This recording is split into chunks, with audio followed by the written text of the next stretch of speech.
Alright, it is April 7th, 2014.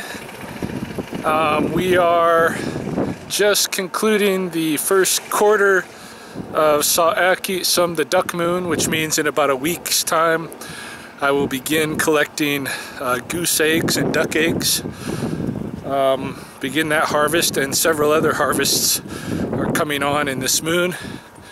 So a lot of my time outdoors is going to be directed this summer and starting this moon toward those harvest activities. I have a goal in mind of getting enough of each thing that I harvest this season from the natural abundance to have a little bit of it for every day of the year, so that I will this year from here out be able to have some of my nutrition every day coming from these natural foods.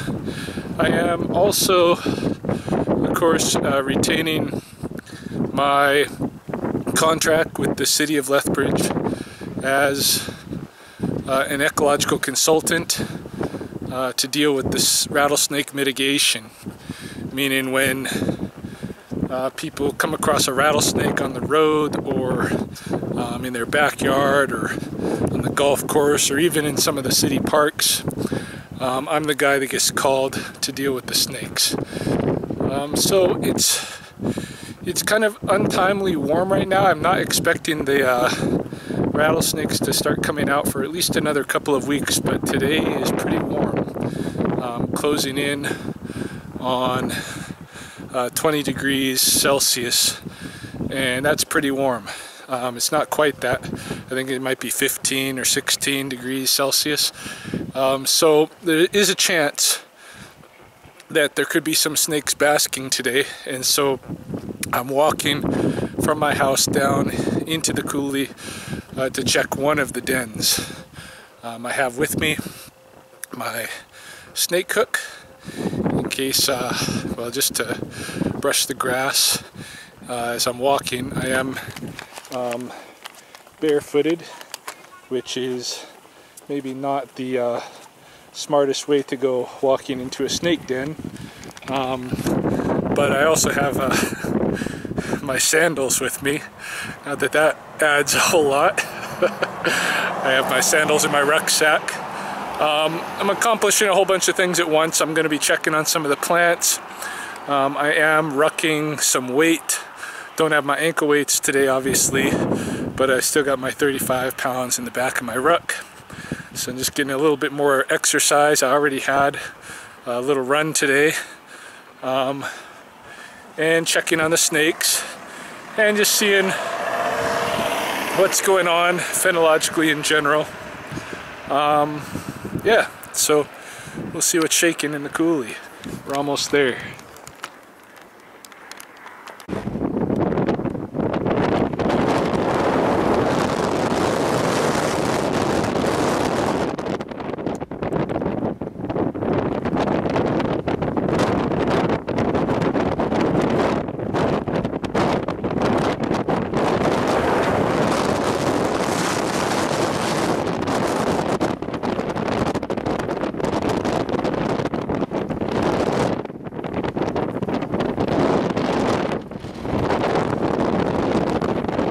It's crazy windy, and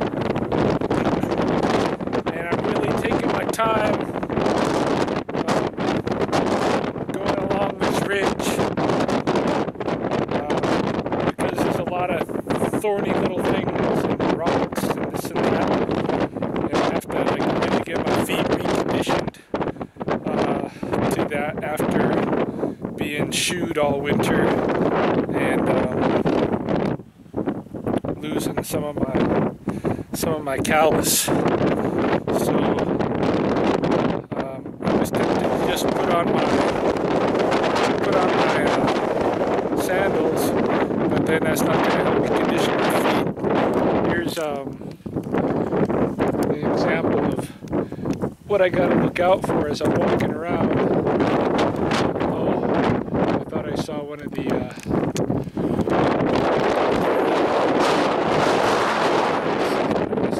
Yeah, we got two different kinds of cactuses out here. The prickly pear and the ball cactus. And I know that both of them are along this, there's patches of both of them along this ridge. So I gotta look out for those. I don't wanna, definitely don't want to be stepping on any cacti. Here's one. Here's a little one. See, this is the kind of stuff that, you know, could be, if you're not watching out, that's just a baby prickly pear, and you can see hidden in the grass here, very low, there's a prickly pear root. So you just gotta keep an eye out for that stuff. It always blows my mind to think that it wasn't so long ago everybody just wore moccasins. So you had a thin little layer of rawhide, or not really rawhide, but like half-tanned hide on your foot, so it's a little bit tougher than fully tanned hide, but not as tough as rawhide. And that was it. Hey, that was the foot covering. So people either had to build up their feet to withstand some of the stuff that's out here, or you had to be very observant, or you had to move, you know, more slowly in certain situations, you know, or all of the above. I don't know. It would have been, I don't imagine that people were much slowed down when they lived in this environment practically barefoot all of the time. I am getting right up to the hibernaculum area now, and just going to take it real easy around here. You start coming to these badger holes and such, and I know for a fact up in here by the hibernacula got a lot of cacti and got the snake. So I think right now I am going to open up my pack and get my sandals on, just so I don't have to worry about the cacti. I can be totally concerned with whether or not there's any snakes out.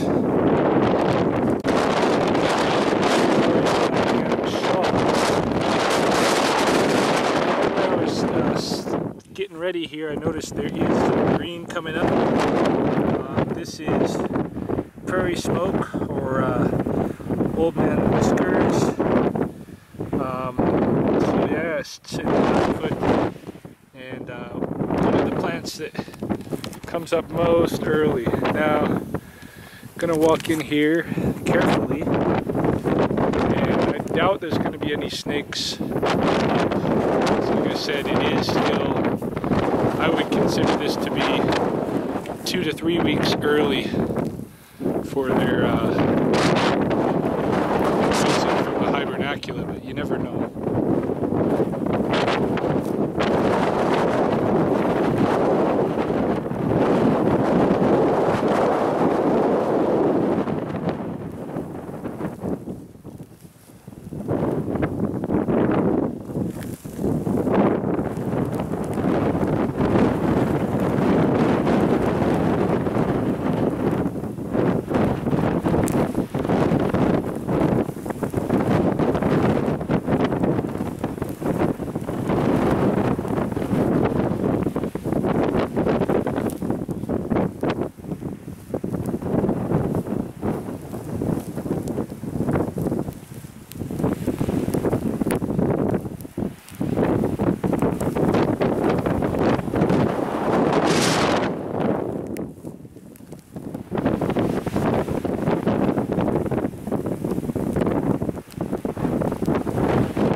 Okay, this is the main den here, and as suspected,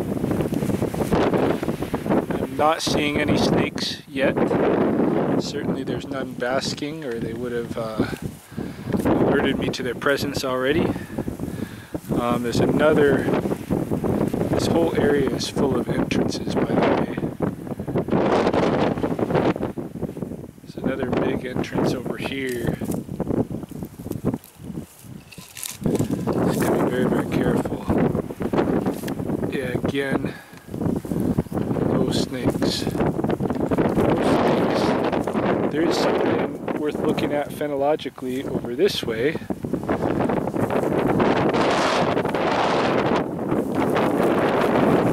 Which is, you can see these guys.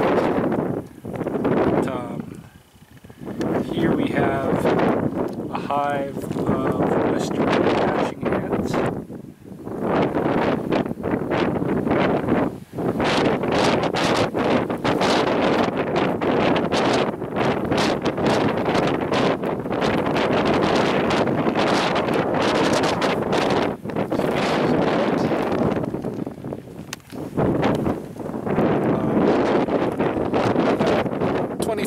Species of ant here.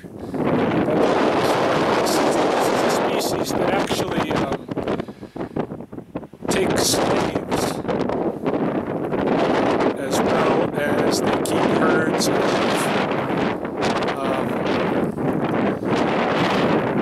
of aphids, like cattle, to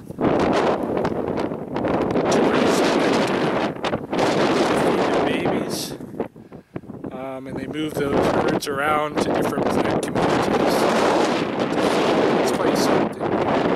But yeah, the snakes are not out. I had to move very slowly and carefully in case they were. So it's not surprising that they're not out. But I always like to know as soon as they are. And so it's worth coming to check today. Probably over the next couple of weeks or so, I'm going to continue to come check here until they show up. One of the things about this particular den site, there's not a whole lot of snakes a den here. It's just a kind of a small group. And this past summer, I relocated an injured snake that we operated on. He had his, he must have got hit or something, and he had his hemipenis sticking out, which is his two penises. Snakes have two penises, and they were sticking out and swollen, inverted, unable to retract, and so we ended up amputating them. And then he healed up at my house for a while. He was still having some problems, you know, when he pooped there was some blood in his poop and stuff. So there were signs that he had internal injuries beyond what we would be able to work on. But my hope is that I see him come out here, out of this den, alive within the next 2-3 weeks, and see that he's survived. He was able to pass away as a snake in a snaky place where he was comfortable. So anyway, oh yeah, I did kind of check to see what the kilometers were on a little device I carry before I headed out here. It was 7.5 kilometers I had gone earlier in the day. Now it's at 8.97, so it's basically 1.5 kilometers, almost exactly from my house to the snake den. So a 3-kilometer round trip. I'm gonna still peek around a little bit. I'm gonna go a little bit further down the ridge here. Maybe just get within view of the river, nice view of the river. Plus, see if there's any other plants and these kind of things. So I'll show if there's anything worth seeing. Here's the Old Man River, totally ice-free, brown.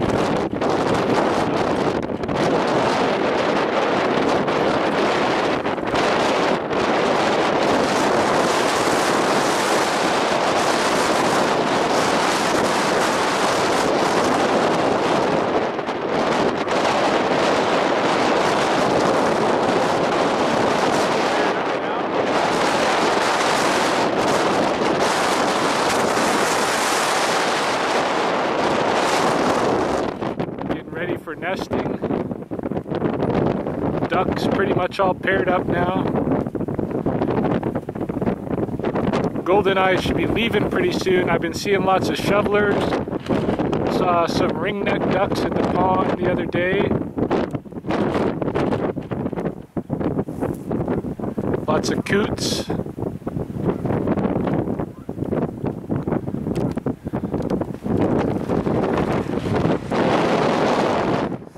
So yeah, nothing coming up plant-wise yet.